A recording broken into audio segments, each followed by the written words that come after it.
পশ্চিম মেদিনীপুর জেলার কেশপুর ও গড়বেতা কৃষি প্রধান এলাকা। মূলত ধান ও আলু এই এলাকার প্রধান চাষ। আগেকার দিনে প্রত্যেকের বাড়িতে কম বেশি লাগানো হতো আখ। আখ থেকে গুড় তৈরি করার জন্য বসানো হতো শাল। তবে সময়ের সাথে সাথে এখন প্রায় বিলুপ্তির দিকেই চলে এসেছিল আখ চাষ।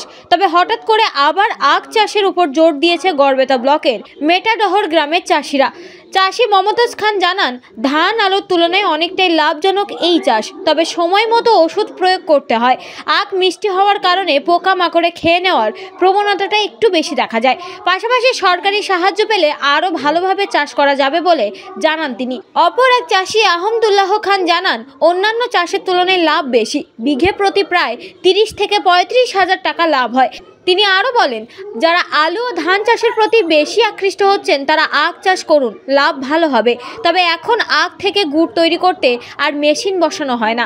হকাররা এসেই পিস হিসেবে কিনে নিয়ে চলে যায়। যখন ধান আলুতে চাষিদের আয় কমে আসছে, ঠিক তখন আখ চাষ হাসি ফোটাচ্ছে কৃষকদের মুখে। আবারও একটু একটু করে আখ চাষের হাত ধরে বুক বাঁধছে গড়বেতার কৃষকরা। এই যে আখ চাষ করছেন, কতটা কি লাভ হয় আপনাদের? লাভ মোটামুটি ওই যে মানে বিঘায় 30,000, 35-40কে যায়। তো আপনি কত বিঘা চাষ করেছেন? আমি 3 বিঘা করেছি। তো আপনাদের মাঠে কত বিঘা চাষ হয়েছে তাও? প্রায় 25-30 বিঘা হবে। আমি একটু বেশি চাষ করি আর কি। কতদিন কি সময় লাগে? বা ওইটা হয়ে যায় 4 মাসও হয়, আর 3 মানে মানে একটু তাড়াতাড়ি যদি জ্যৈষ্ঠ মাস, এই যে এইটা কেটে নিয়েছি, এই যে গোড়াগুলো আছে না সামনে, ওর থেকে আবার মানে জ্যৈষ্ঠ আষাঢ় মাসকে হয়ে যাবে। একবার লাগালে কতবার উঠবে? 3 বার হয়। সরকারি সাহায্য কিছু পান নাকি? না না, সরকারি কোনো সাহায্য পাওয়া যায়নি। অন্যান্য চাষিদেরকে কি বলবেন?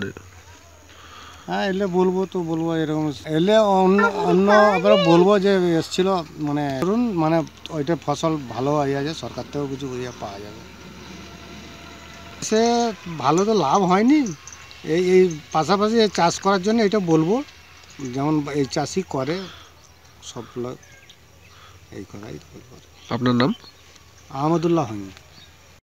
ওই হকারওয়ালারা নিয়ে পালায়, যে তারা মানে ওই কেউ 200-250 টাকা রাখলায় নিয়ে ওই রকম হিসাবে নিয়ে পালায়। কী হিসাবে বিক্রিটা হয়?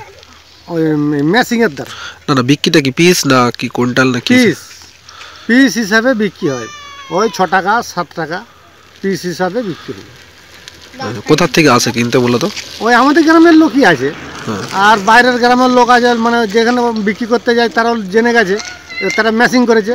ওই মেশিং ধরে ওই হাতে ঘুরিয়ে আর ওই রস 10 টাকা গ্লাস বিক্রি করে। ওই যে সেই গুড় হিসেবে বিক্রি হয় না? না না না, এখানে গুড় হিসেবে বিক্রি হতো লাগে, এখন দেখছে ওইটাতেই চলে যাচ্ছে, তো ওইটাতেই বিক্রি হচ্ছে।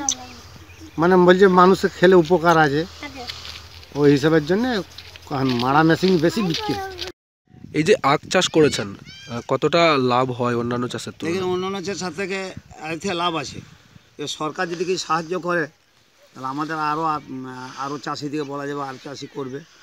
সেই জন্য আলু বা ধান আরও অন্যান্য চাষির থেকে এই চাষে অনেক লাভ আছে। কীভাবে কি করতে হয় চাষটা? এতে মিশ্র সার দিতে হয়, গোবর সার দিতে হয়, মুরগির সার দিতে হয়, হ্যাঁ, আর করজিন ওষুধ দিতে হয়। করজিন ছাড়া নাহলে পোকা লেগে যাবে। মিষ্টি আছে বলে? আখ মিষ্টি বলে। কতদিন সময় লাগে? এটা ধরুন না, সময় প্রায় 8 মাস 9 মাস, 1 বছর ধরুন না লেগে যায়। কিন্তু ওই আখটা কেটে যাওয়ার পরে আবার হবে। যেমন ধরুন আমি এই আখটা লাগিয়েছি, এটা আমি 5 বার কাটছি, 4 বার কেটে নিয়েছি, 5 বার কাটছি।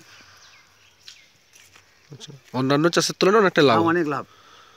সরকার যদি আমাদের কিছু সাহায্য করে তাহলে ধরুন আরও যে চাষি আছে তাদেরকে বলবো যে তোরা এই অন্য চাষের থেকে চাষে লাভ আছে, আপনারা এই চাষটা করুন, ভালো।